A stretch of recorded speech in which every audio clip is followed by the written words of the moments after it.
যারা যা বলার বলবে।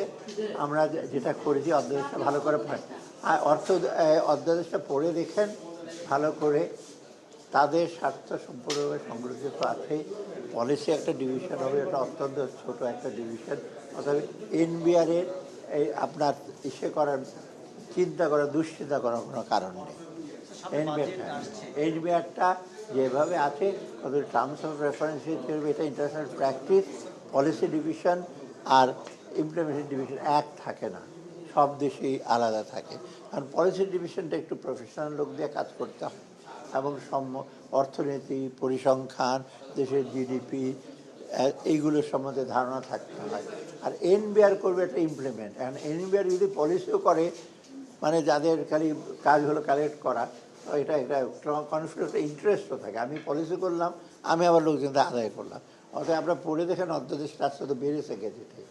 অত্যন্ত মানে আমি বলে অত্যন্ত চিন্তিতভাবে চিন্তা করে করা হয়েছে। ওদের সাথে যে আলাপ করি না তা না, কারণ আলাপ যদি মনে করেন এনবিআরে হাজার হাজার কর্মচারী সদস্যের সাথে আলাপ করে তা না। যারা মেম্বার সদস্য ডেফিনেটলি তাদের সাথে আলাপ করে।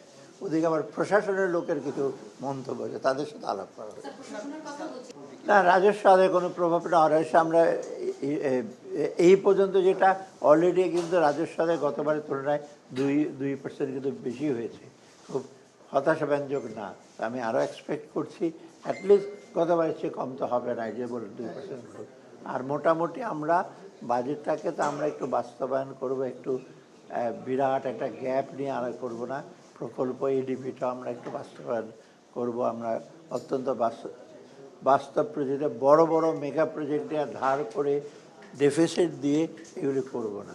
এবং ব্যাংক থেকে বড়োইংও করে বিরাট তারপর টাকা ছাপিয়ে আমরা এগুলো বাজেটটা বাস্তবায়ন করি। কিছুটা তো ডেফিসিট থাকবে, সেটা পূরণ করবে। আমি তো নেগোসিয়েট করছি আমরা IMF-এর সাথে, ওয়ার্ল্ড ব্যাংকের সাথে প্রজেক্টের ব্যাপারে। সেটা মোটামুটি এখন সাকসেসফুল আমাদের।